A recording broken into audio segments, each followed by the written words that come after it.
안녕하세요. 60세 아이메드 원장 김상만입니다. 오늘은 특별히 저희가 진료실에서 오늘 촬영을 합니다. 그래서 조금 더 현실감이 있게 제가 말씀을 드릴 거고요. 오늘 내용도 역시 부신 시리즈인데요. 그 제목은 꼭 알아야 합니다. 어떤 기능적 부신 기능 저하증의 치료의 기본은 영양치료나 약물치료가 아닙니다. 아마 무슨 얘기냐, 원래 부신기능 저하증 치료하려면 이 약물하고 영양치료를 해야 되지 않겠느냐 이렇게 얘기를 하는데, 사실상 기질적인 부신기능 저하증은 무조건 약물 치료를 해야 되지만, 저희가 얘기하는 이런 기능적 부신기능 저하증은 반드시 어떤 약물이나 영양치료 할 필요는 없습니다. 많은 저도 이제 부신기능 저하증에 대한 다른 분들이 올린 동영상 같은 걸 많이 보는데, 그분들은 주로 영양 이런 쪽을 얘기를 하시는데, 저는 오늘 조금 다른 쪽으로 여러분에게 말씀을 드릴 거고요. 특히 저희 고객들 분들에게 제가 이 영상을 남깁니다. 자, 제가 한번 다시 부신의 역할을 다시 한번 제가 설명을 드리는데, 이 부신이 가장 크게 하는 일은 제가 그랬죠. 스트레스 상황, 그리고 세상을 살아가는 데에 적응하는 역할을 한다고 제가 말씀을 드렸는데, 이 부신이라고 하는 거는 기능도 쭉 이렇게 보지만, 특히 이 부신 피질에서 나오는 이 콜티졸이라는 호르몬이 하는 역할은 혈당 조절하고, 또 어떤 염증을 치료하고, 또 면역을 관여하고, 또 혈압도 일정하게 유지하고, 또 혈관의 어떤 탄력성도 조절하고. 근데 그 중에서도 가장 하는 것이 이제 이 스트레스에 대한 대처. 이것이 이제 가장 부신이 가장 일을 많이 하는 거고, 또 이 중추신경을 자극한다는 건 뭐냐면, 항상 이렇게 머리를 맑게, 특히 우리가 그걸 각성 반응이라고 하는데, 아침에 이렇게 일어나면은 전에 있었던 일들이 다 정리가 되고, 그리고 이제 새롭게 이렇게 시작하고 머리가 맑게 시작해야 되는 그 역할을 부신에서 해줘야 되는데, 이 부신 기능이 이제 저하되거나 기능적으로 떨어진 사람들은 이 기능이 안 되죠. 그 중에서 이제 이 콜티졸이라고 하는 이 호르몬이 바로 이 스트레스에 대한 대처, 이것이 많기 때문에 제가 부신 기능 치료의 그 가장 근본적인 어떤 그 기본은 뭐라고 그랬어요? 부신을 안 쓰는 거라고 하지 않았습니까? 물론 부신을 공급해 주는 것도 중요하지만, 가능하면 부신을 사용을 줄여서 부신을 좀 기능을 축적하는 것이 기본적인 원칙이라고 제가 말씀을 드렸잖아요. 그렇기 때문에 이 스트레스 관리라는 것이 가장 부신 기능 치료에 중요한 것입니다. 그러면 스트레스에 대한 스트레스를 어떻게 생각하시는지 여러분은 모르겠는데, 어떤 사회적으로 스트레스를 얘기하시는 분들도 있고, 또 정신적인 스트레스를 또 가장 스트레스 하면 정신적이라고 얘기를 할 수가 많이 하시는 분들이 있는데, 사실 스트레스라는 책을 다 읽어보면요, 스트레스 정의가 나오질 않아요. 정말이에요. 여러분 한번 스트레스 책 한 권이 이제 우리 의학서적으로 있거든요. 스트레스를 정의를 굉장히 하지 못합니다. 왜냐하면은 이렇게 정의하기가 굉장히 어려워요. 어떤 사람은 스트레스인데 어떤 사람은 스트레스가 아닐 수도 있고, 어떤 사람은 스트레스가 아닌데 나는 스트레스일 수 있고, 그렇기 때문에 이 스트레스를 정의할 수가 없는데, 이 스트레스는 그래서 세 가지로 이제 크게 나누는데, 하나가 이제 정신적인 스트레스, 그건 여러분이 아시는 거잖아요. 어떤 내가 하기 싫은 거, 어떤 직장에 다니는 거, 이런 것들이 이제 나한테 정신적인 스트레스가 되는 거고, 또 물리적인 스트레스라고 하는 건 뭐냐면, 내가 요새 엄청나게 더위가 심하잖아요. 근데 나는 시원하게 입고 싶어. 근데 시원하지 못해. 너무 더워.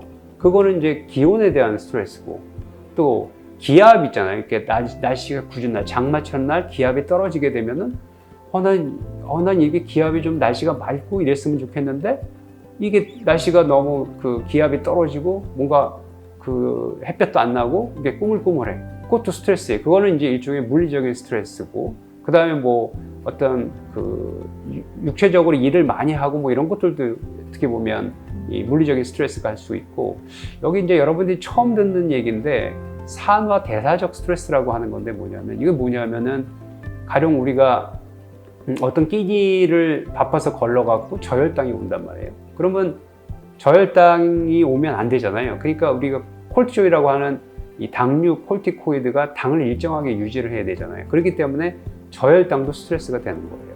그것뿐만 아니라 우리 면역 반응에서 나타나는 어떤 사이토카인에 의한 어떤 염증 물질들이 생기게 되면 어떤 우리가 어떤 산화 발생기 산소라는 게 나와요. 그걸 이제 옥시데이티브 스트레스, 산화 어떤 물질이라고 하는데 그걸 또 중화시켜야 되거든요. 항산화 기능을 갖고 있어야 되니까. 그런 것들도 어떻게 보면 그걸 어떤 산화 대사적 스트레스라고 해요. 그래서 이 스트레스는 여러분들이 알고 있는 정신적 스트레스 외에도 이렇게 물리적 스트레스가 있고 어떤 산화 대사적 스트레스 이런 것들도 있기 때문에 스트레스의 정의는 그래서 저는 이렇게 생각해요. 어떤 여러분들은 스트레스 하면 정신적이만 생각할지 모르겠지만 그냥 간편하게 표현하면 내가 하기 싫은 거를 억지로 하는 거 그건 다 스트레스예요. 그러면 그런 것들은 다 부신을 동원해야 돼요. 그러니까 의학적으로 특히 부신 기능적으로 우리가 스트레스라고 얘기하는 건 뭔가 모르게 부신이라는 호르몬의 도움이 요구되는 상황 그걸 우리가 이제 스트레스라고 할 수가 있는 거죠. 그렇기 때문에 우리가 이 부신 기능을 저하를 치료하기 위한 기본은 바로 이 스트레스를 줄여야 되는 거죠. 그렇게 치료의 원칙이라고 할 수 있어요. 근데 이제 이런 그럼 스트레스를 줄이기 위해서 일상에서 느끼는 스트레스의 주요 원인이 이제 엠브레인트 모니터에서 이제 나온 것들인데 경제적인 거, 또 미래에 대한 불안감, 직장 생활의 업무 스트레스, 건강 문제에 대한 스트레스, 가족 관계에 대한 스트레스, 개인적인 시간 부족에서 오는 스트레스, 환경적인 요인에서 인한 스트레스, 인간관계에 대한 스트레스 이게 쭉 읽어보면 이게 일상에서 느끼는 스트레스 원인인데 여러분 이거 중에서 여러분 마음대로 할 수 있는 게 있습니까? 없죠. 이거는 어떻게 보면은 우리가 이겨내야 되는 거예요. 이거를 피하면 사회에서 도태가 되죠. 직장에서 잘리죠. 그러면 또 경제적으로 또 스트레스를 받죠. 이것들은 다 피할 수 없는 거예요. 이런 것들은 이겨내야 되는 거예요. 이런 스트레스는 우리가 이겨내야 되는 스트레스고, 그래서 그거 외에 또 이제 이겨내는 그 스트레스가 있고 피할 수 있는 스트레스를 여러분들은 구별할 수가 있어야 돼요. 그래서 이 스트레스가 얼마나 우리 몸에 특히 건강적으로 안 좋냐 하면 이런 이 불안이라고 하는 것 중에는 우리가 없앨 수 있는 불안이 있어요.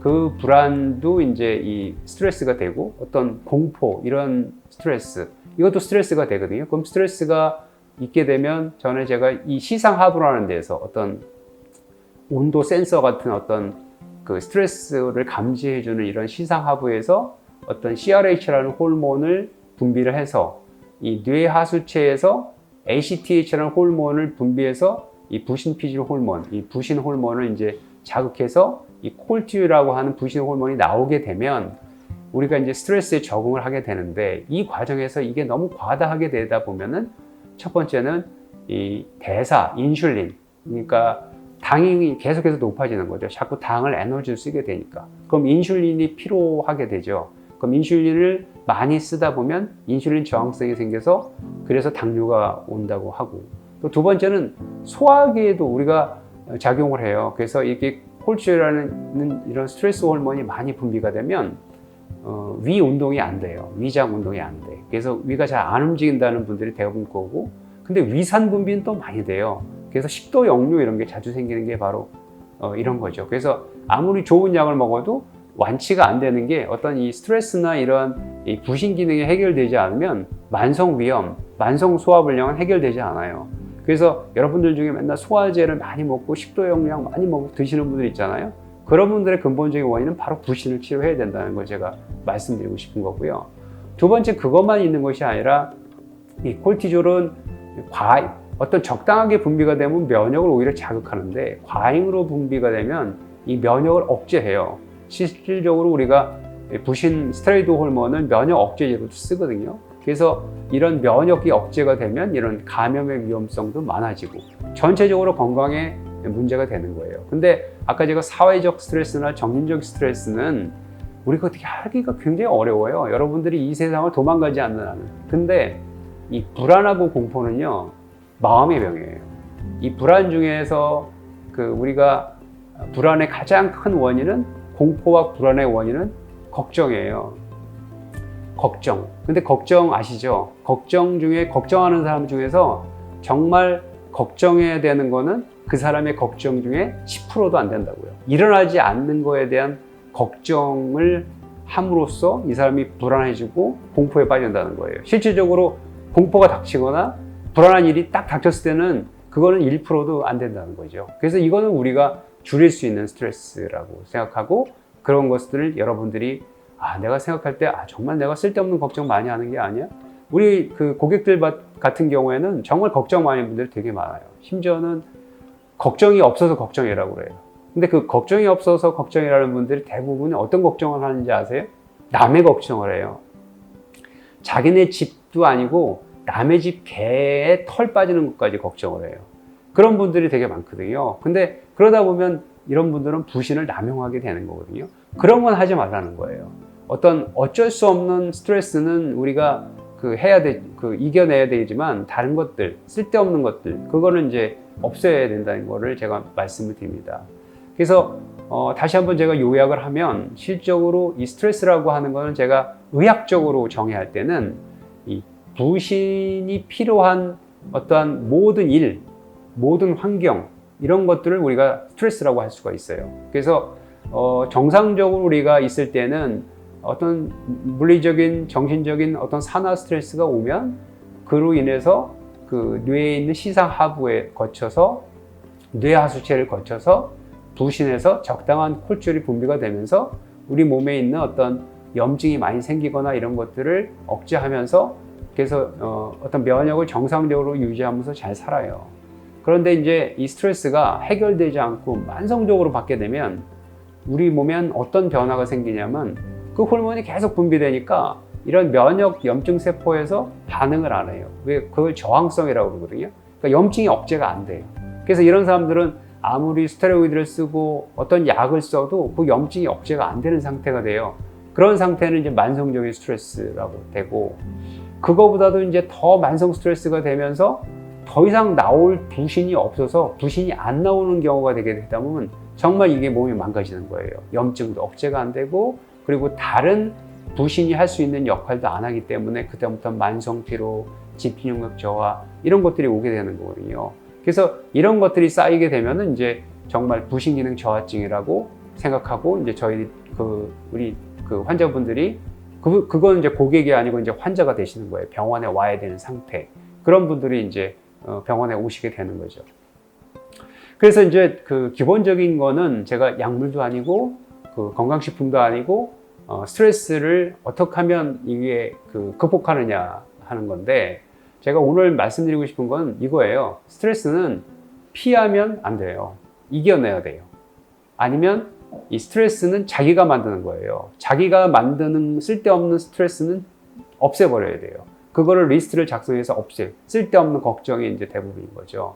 그래서 이런 스트레스는 피하는 것이 아니고 이겨내야 된다고 하는데, 제가 오늘 이 동영상을 찍는 이유는 스트레스를 부신기능 저하증이 다른 분들은 뭐 스트레스를 이겨낼 때 내가 운동을 한다든가 이런 재미난 여행을 한다든가 이런 것을 제시하는 경우가 있어요. 근데 저희 고객들, 특히 부신기능 저하증이 원인이 되는 사람들 같은 경우는 특히 제가 항진형이라고 얘기하는 분들한테 제가 이 말씀을 드리고 싶어서 오늘 제 이 동영상을 찍는데요. 제가 어떤 차를 타고 운전하면서 라디오에서 나온 것 중에 아주 공감이 가는, 제목도 아침 공감이더라고요. 거기에 이제 그 의사이자 작가인 문효한 님이 쓰신 어떤 휴식의 기술에서 발췌를 한 건데, 제가 한번 읽어볼게요. 정말 공감이 가더라고요. 잘 쉬려면 어떻게 해야 할까? 우선 아무 일도 하지 않는 것을 떠올릴 수 있다. 만약 몸이 피로하다면 아무 일을 안 하고 쉬는 것도 충분하다. 이런 경우가 이제 많은 거죠. 하지만 정신적인 피로는 그렇지 않다. 왜일까? 우리 생각과 달리 뇌는 아무것도 하지 않을 수 없기 때문이다. 뇌는 자동차처럼 시동을 끄거나 켤 수 없다. 몸은 움직임 없이 있을 수 있지만 뇌는 외부 자극이 없으면 공상, 기억, 잡념에 빠져 계속 공회전을 한다. 그러니까 뇌는 쉬지 못하는 거죠. 그러기에 멍 때리기 또는 주의력을 회복시키는 것이 아니라 오히려 더 소모시킨다. 그렇다면 무엇을 해야 될까? 그래서 이제 주의 회복이라는 이론을 이제 이분이 이제 그 예를 드셨는데, 주의 회복의 이론에 따르면 아무것도 하지 않는 것이 아니라 애쓰지 않는 주의, 되게 어려운 말이죠. 애쓰지 않는 주의가 필요하다. 이는 억지로 무언가에 주의를 기울이는 것이 아니라 자연스럽고 유유자적한 주의 상태다.